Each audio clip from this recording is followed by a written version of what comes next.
Here we go, guys.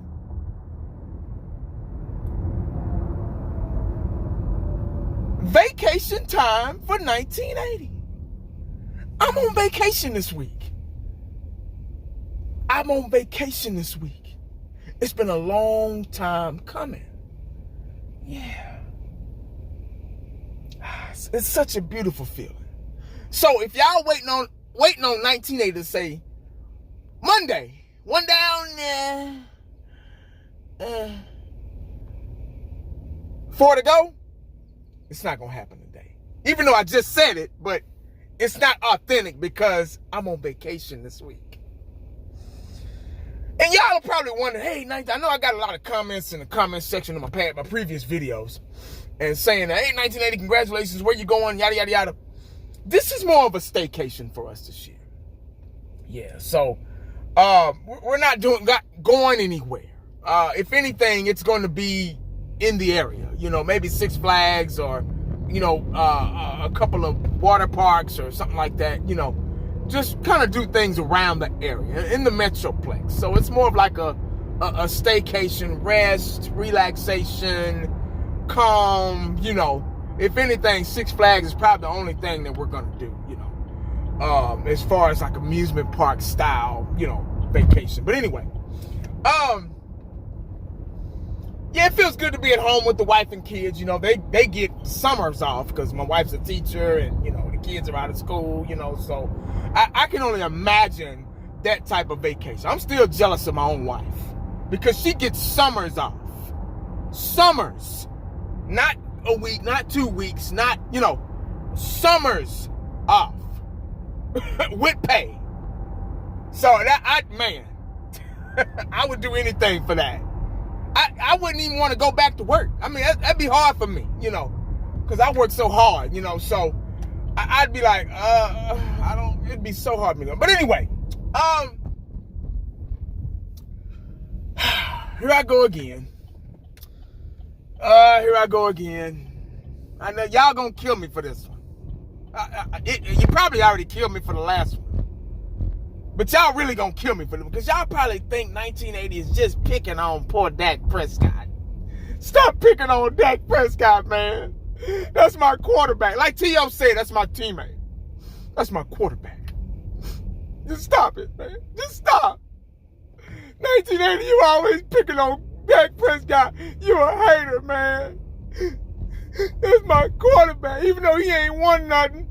Even though we only got 2 playoff wins.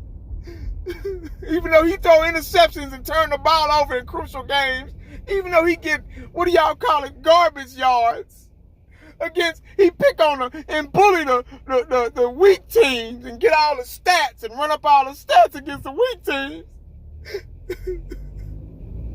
That's my quarterback.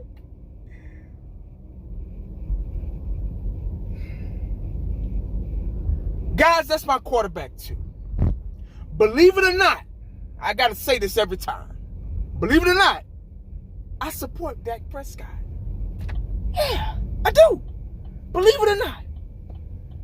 Yeah. You probably say, man, no, you don't. You always talking bad about him. No, I'm hard on Dak Prescott. Just like I'm hard on my kids. I'm hard on Dak Prescott, just like I'm hard on my kids.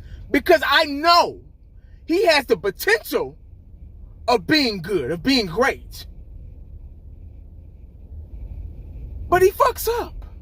Like, what are you doing? Just like my kids. I'm hard on my kids, man. I want them to succeed. I want them to be successful. Just for example, I'm hard on my kids too. Yeah, you see what I'm saying? That's why I'm hard on Dak Prescott. Because I know this kid, well, he's young to me, I'm damn near got 20 years.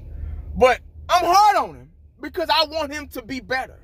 I know he has the build, the size, the charisma, the leadership, and the ability to be better. But I'm still waiting. Like, hey, man, when you going? Like my son, he was struggling in school. Just lazy, didn't want to work. That's all it was. He was just lazy. I'm trying to find a damn parking spot. He just lazy. He didn't want to work. He didn't want to put in the effort. He was scared to try. That's what it was. He had the potential. He was smart. He knew about the weather. He studied the weather. You know, he was brilliant. And I'm like, son, put that same energy into the weather, into the classroom. Because you could ask him how clouds look if the storm, and he knew it. He got radar systems, radar apps and stuff on his phone. And he just, people would be like, man, we would, my wife and I, we would ask him how the weather was going to be. And, you know, instead of watching the news, that's how bad it got.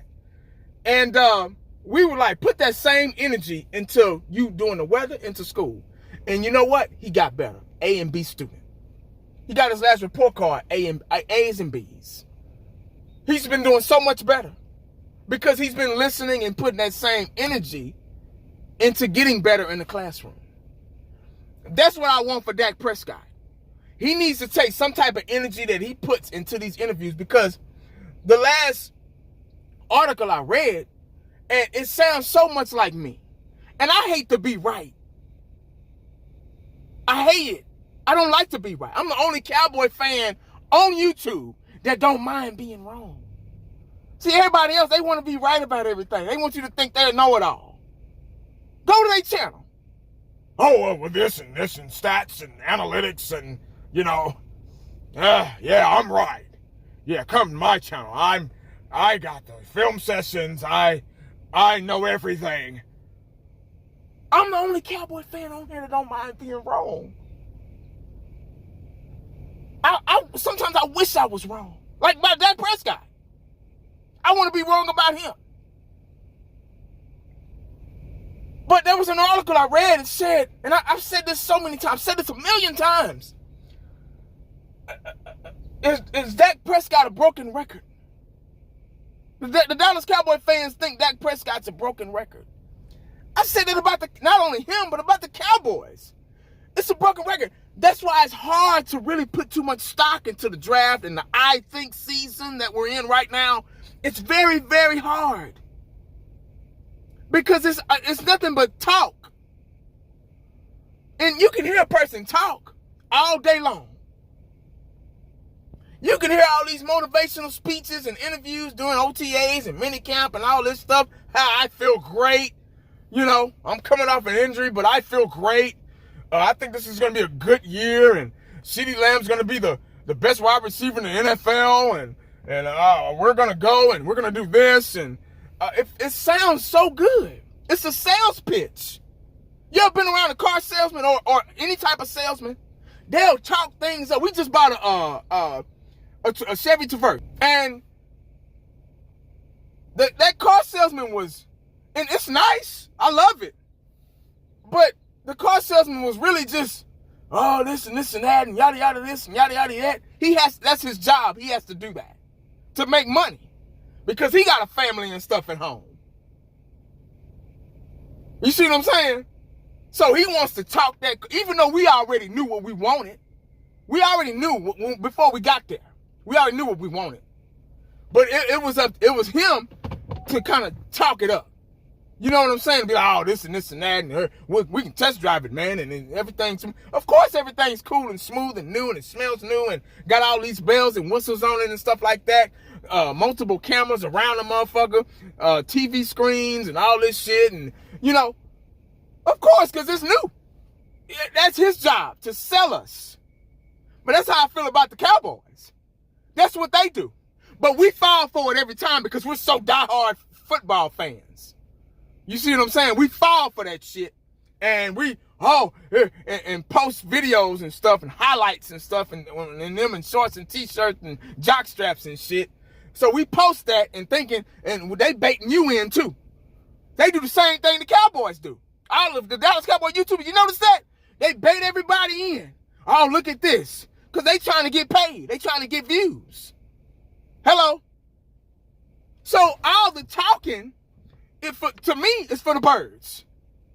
I'm through with the talking, the highlights during I think season, and shorts and t-shirts and jock straps. I'm through with the press. They call them the pressers, the press conferences. They say pressers now. But they don't feel like saying press conference, so they say pressers. I'm through with the damn pressers with Mike McCarthy and Dak and the offensive coordinator and Dan Quinn and Jerry and Steven. I'm done with those. I don't even really watch those. I may peek in and be like, for 5 seconds and be like, man, fuck this. But other than that, I'm done with them. Because when you on the field, you're not talking. Unless you just running your mouth talking shit. But guess what you hear on the field? You hear the clack, clink, clack, clatters of pads. The pads are making all the noise. The pads are doing all the talking for you. Your ability does the talking. So there's only so much you can tell me, so much you can say to make me believe that you're going to be good, any better this season. We're still waiting on people to get better. We're still waiting on Dak Prescott to fully develop. Because honestly, no matter how big of a Dak Prescott fan you are, and I'm one of them, I'm a supporter, believe it or not, there's still that in the back of your mind, like, when he hikes that ball and goes back into what's called, you're like, whoa, oh shit, first down, thank God. Oh my God, you're still doing that. Tell me you're not doing that. When he hikes that ball, you're like, you're doing this. Remember that clip of Chicago Bulls, Phil Jackson, and they showed it was like the end, almost, and then Jordan got the last shot, but they put it on the camera on him. Phil was like, oh shit, whoa, okay, yeah. That's how it is with me. With me. Now, y'all might be lying, oh, I'm not like that. Yeah, y'all. Yeah, you are, goddammit. You are. Shit. But that's it, man. I mean, a broken record. We're tired. I'm tired.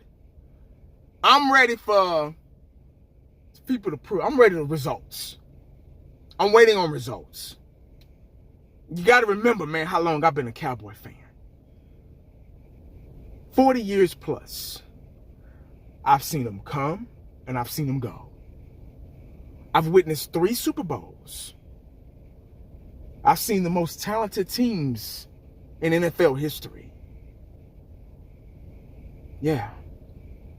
So, all the talking and the highlights and the film sessions and all that stuff, that's fine and dandy. That's a temporary fix. That's when you take the car breaking down and you take it to the local mechanic up the street and give him a 6-pack of beers or something and he fix it, and then 3 to 6 months later it's up, check engine light back on. That's a temp fix. That's what the Cowboys do during the I think season, leaking into the regular season. That is temporarily fixed. So I think the fans are almost kind of fed up. Even the diehard gang-banging, drive-by shooting fans. Yeah, I think they growing a brain, finally. As small as it is, they're actually growing a brain. And they're saying, you know what, man, I'm tired of this shit. And then the Dak supporters are getting mad at them because they get mad at Dak and they get mad at each other, and then they start fighting at the stadiums and wasting their money and thinking Jerry gonna bail them out if they go to jail and all this stuff. See, that's where we say black on black crime as an example. That's where the cowboy on cowboy crime come in at, because everybody start disagreeing and agreeing or disagreeing, and oh, I'm right and I'm bad, and my shit doesn't stink, and what I say is always right, and all this bullshit, and you know what I mean? And then you get the classic, because everybody's so mad. Honestly, deep down, people are really pissed off because we haven't won in so long. That's what the real problem is. That's what the real problem is. They really pissed off.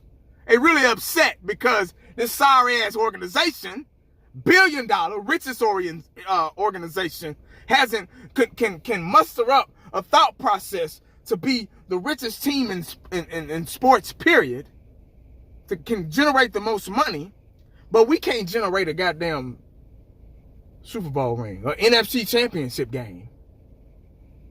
All these years, almost 30 years. We're good at everything else, but when what the sport is all about, winning, we're not good at it. We're not good at that. We get so far and here we go again. But anyway, I didn't ran my mouth too long. Let me get in here, man. I got to buy some stuff for the house. I got to get a new air filter and all that stuff, man. But let me know what y'all think in the comment section about that, man. Y'all know me. I just, whatever comes to mind, I just start flashing off, blum, blum, blum, you know. But let me know what y'all think, man. Make sure you stay cowboyed up and prayed up, because you never know what the day is going to bring. Holla back to boy, man.